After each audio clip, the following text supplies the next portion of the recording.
In this video, we're talking about brains. Brains.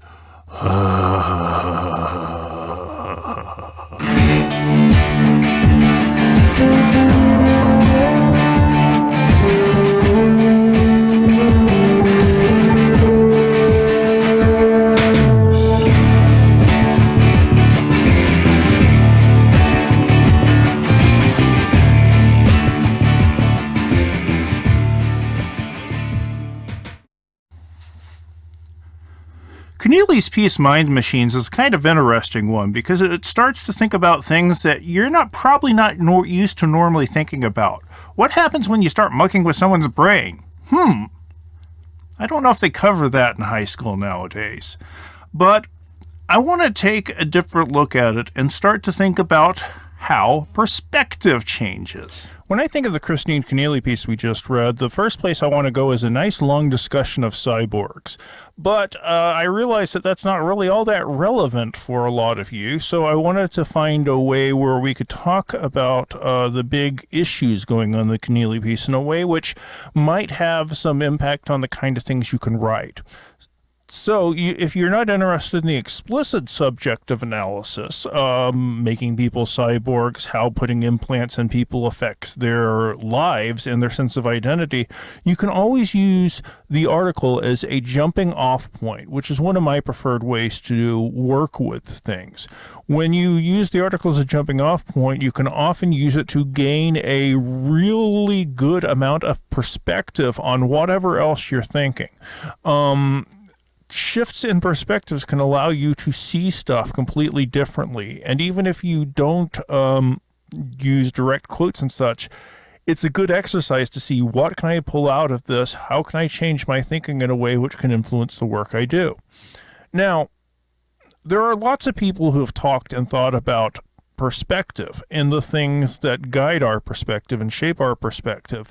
But let's go old school for a little while. And by old school, I mean Plato and philosophy, because this is the kind of thing that philosophy always does. If you're talking about philosophy, you're going to have to talk about Plato. So let's start off. What is philosophy? Well, one definition of philosophy is it's the study of the fundamental nature of knowledge, reality, and existence, especially when considered as an academic discipline. That's a good dictionary definition at any rate. But if that doesn't really tell you what kind of stuff you do with philosophy, then maybe this will. The questions philosophers might ask: how is the world created? Is there any will or meaning behind what happens? Is there life after death? How can we answer these questions? And most important, how ought we to live? And this is from a Justin Gardner book, Sophie's World. If you're interested in a good introduction to philosophy, I highly recommend it. So these are philosophical questions. And when we talk about European philosophy, continental philosophy, I guess they call it, the name that comes up is Plato. Yes, I know there are other philosophers in other parts of the world, but I have a limited knowledge of philosophy to begin with.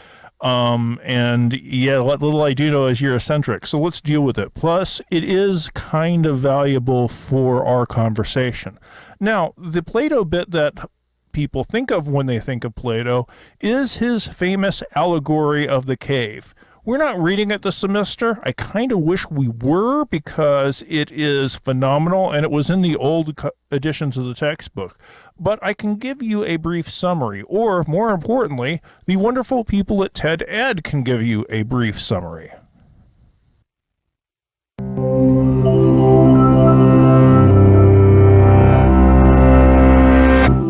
What is reality? Knowledge? The meaning of life? Big topics you might tackle figuratively, explaining existence as a journey down a road or across an ocean, a climb, a war, a book, a thread, a game, a window of opportunity, or an all too short-lived flicker of flame. 2,400 years ago, one of history's most famous thinkers said life is like being chained up in a cave, forced to watch shadows flitting across a stone wall. Pretty cheery, right? That's actually what Plato suggested in his Allegory of the Cave, found in Book 7 of the Republic, in which the Greek philosopher envisioned the ideal society by examining concepts like justice, truth, and beauty. In the allegory, a group of prisoners have been confined in a cavern since birth with no knowledge of the outside world. They are chained facing a wall, unable to turn their heads, while a fire behind them gives off a faint light. Occasionally, people pass by the fire carrying figures of animals and other objects that cast shadows on the wall. The prisoners name and classify these illusions, believing they're perceiving actual entities. Suddenly, one prisoner is freed and brought outside for the first time. The sunlight hurts his eyes, and he finds the new environment disorienting. When told that the things around him are real, while the shadows were mere reflections, he cannot believe it. The shadows appeared much clearer to him, but gradually his eyes adjust until he can look at reflections in the water, at objects directly, and finally at the sun, whose light is the ultimate source of everything he has seen. The prisoner returns to the cave to share his discovery, but he is no longer used to the darkness and has a hard time seeing the shadows on the wall. The other prisoners think the journey has made him stupid and blind and violently resist any attempts to free them. Plato introduces this passage as an analogy of what it's like to be a philosopher trying to educate the public. Most people are not just comfortable in their ignorance, but hostile to anyone who points it out. In fact, the real-life Socrates was sentenced to death by the Athenian government for disrupting the social order, and his student Plato spends much of the Republic disparaging Athenian democracy, while promoting rule by philosopher kings. With the cave parable, Plato may be arguing that the masses are too stubborn and ignorant to govern themselves. But the allegory has captured imaginations for 2,400 years because it can be read in far more ways. Importantly, the allegory is connected to the theory of forms developed in Plato's other dialogues, which holds that, like the shadows on the wall, things in the physical world are flawed reflections of ideal forms, such as roundness or beauty. In this way, the cave leads to many fundamental questions, including the origin of knowledge, the problem of representation, and the nature of reality itself. For theologians, the ideal forms exist in the mind of a creator. For philosophers of language viewing the forms as linguistic concepts, the theory illustrates the problem of grouping concrete things under abstract terms. And others still wonder whether we can really know that the things outside the cave are any more real than the shadows. As we go about our lives, can we be confident in what we think we know? Perhaps one day a glimmer of light may punch a hole in your most basic assumptions. Will you break free to struggle towards the light, even if it costs you your friends and family? Or stick with comfortable and familiar illusions? Truth or habit? Light or shadow? Hard choices, but if it's any consolation, you're not alone. There are lots of us down here.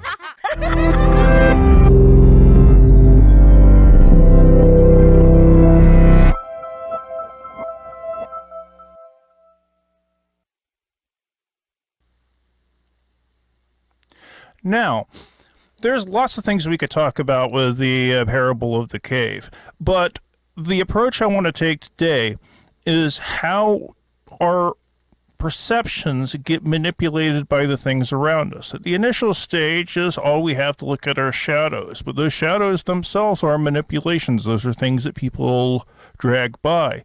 As you move from the realm of illusion to wisdom, says Plato, you get to see a more true version of reality. Now, there's issues we could have with this, but there are lots of things. The main thing you should pull out of this, there are lots of things that can influence how we see reality and how we interact with it. So let's talk about some of them. And let's talk about the brain and how we think. Because the brain, we might see reality through our eyes, we might use our sense of touch or our ears, but the brain is where we process all of these things. And how can you manipulate the brain to give yourself a different view of reality? How can you get a different perspective? You can do it in lots of ways. Simple, complex, normal, and science fiction-y. One of the easiest ways you can get a different view of reality is to get a job working in fast food. Trust me on this one. If you haven't worked fast food, well, you don't really know what humans are like. I worked at Little Caesars Pizza for 9.5 years, up through getting my master's, and I got a different view of reality and of humans when I was interacting with them on this normal basis. One of the things you learn working in fast food or in the restaurant industry in general is that people can be jerks. It's hard to think of humanity as being essentially good when you have people who are violently racist towards you, who get into fights over straws, who bite you. Well, I never got bitten, but I did have someone jump over the counter and threaten to knife me once. Does it change how I view reality? Yeah, it most certainly does. Technology. Does technology change how you view reality? Well, I'm sure that everybody watching this has a cell phone. Many of you might be watching it on your cell phone, and your cell phone is a way to view reality through other people's lenses. We love our cell phones. 22% of 18 to 29-year-olds check their phone every few minutes. 51% check out of all smartphone users check their phone a few times per hour.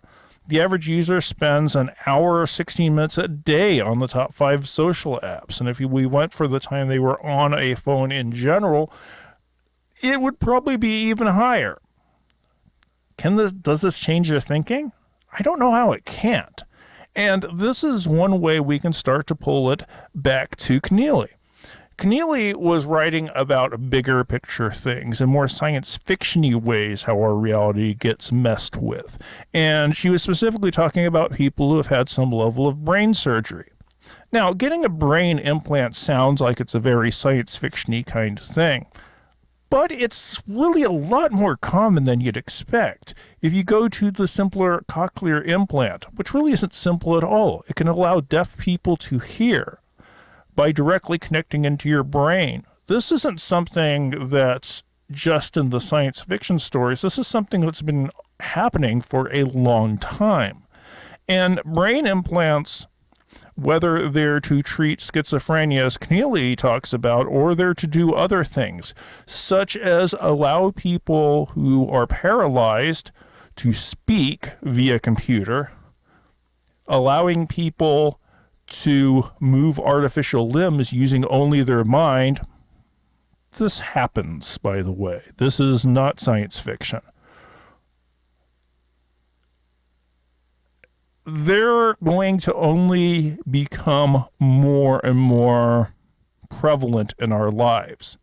And one of the things Kenneally taught us is that having an implant can change the way you see yourself, the way you see your identity.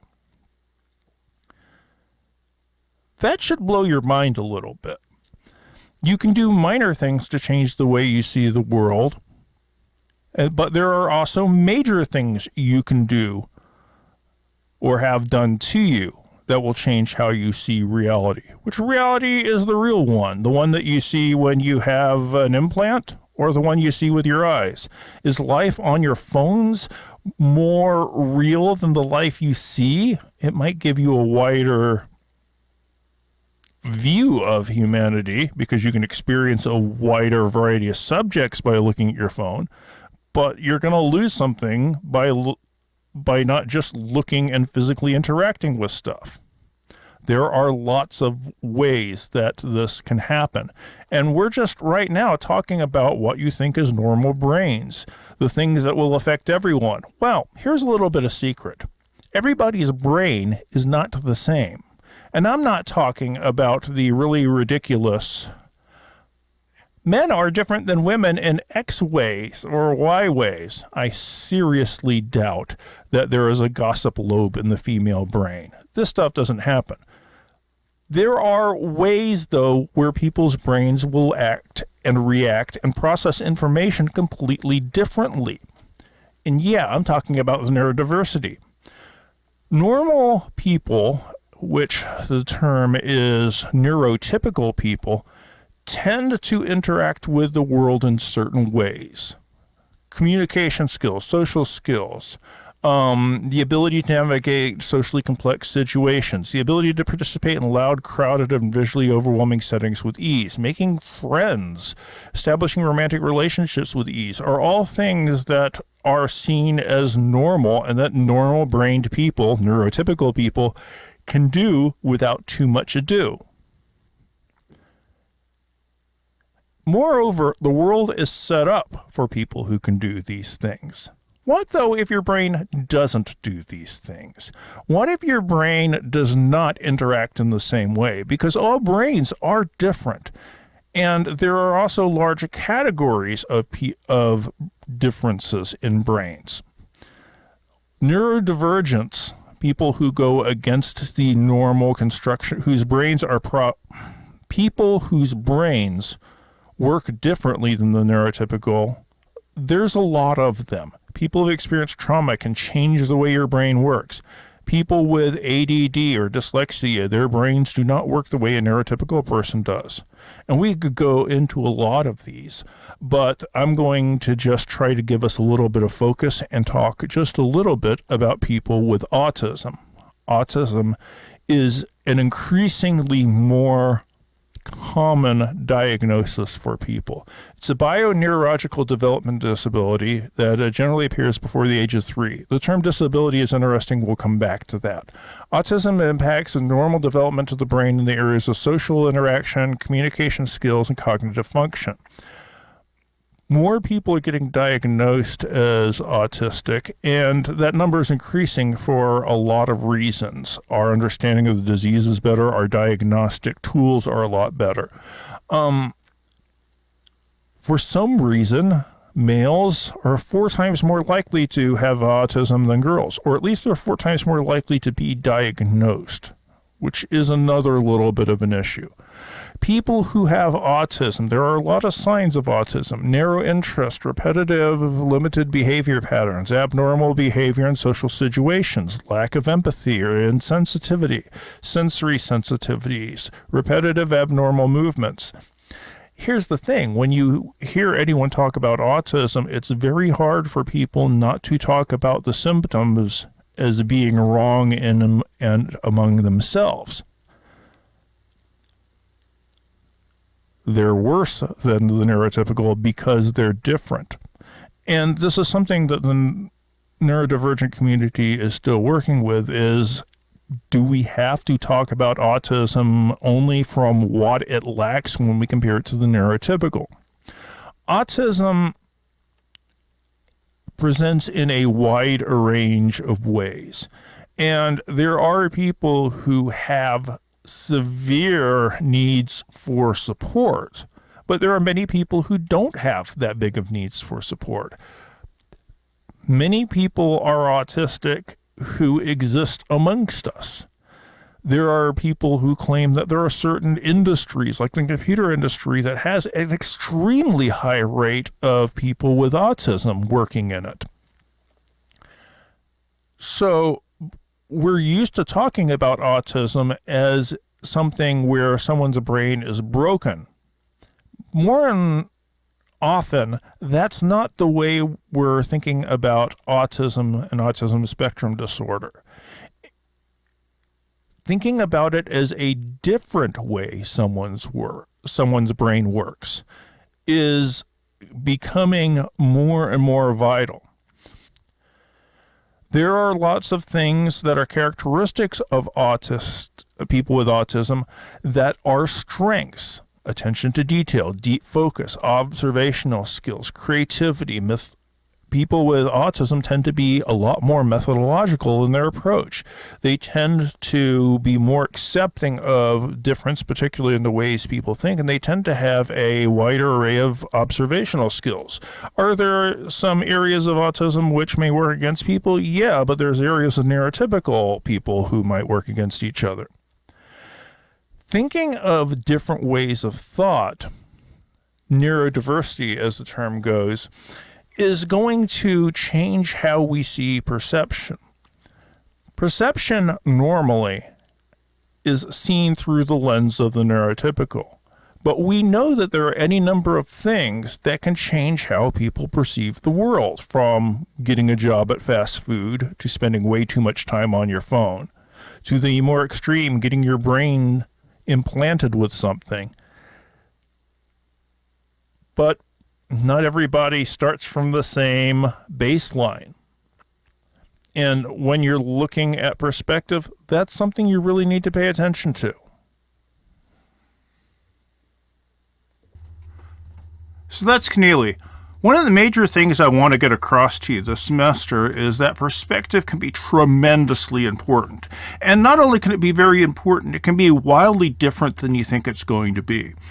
The idea that we all start with relatively the same kind of brain is one that it can hold us into some very narrow kind of analyses. When we start to realize that people's brains are quite a bit different, it's going to mean that their experiences are different and their perspectives are just different as well. It's going to be very hard to come up with something that accounts for everybody. But that's a good thing. As a college writer, you want to be able to find the weird, the interesting, the unusual, the kind of things people won't expect, because that's where you can do some really good work. And I hope this video helps. See you in the next video.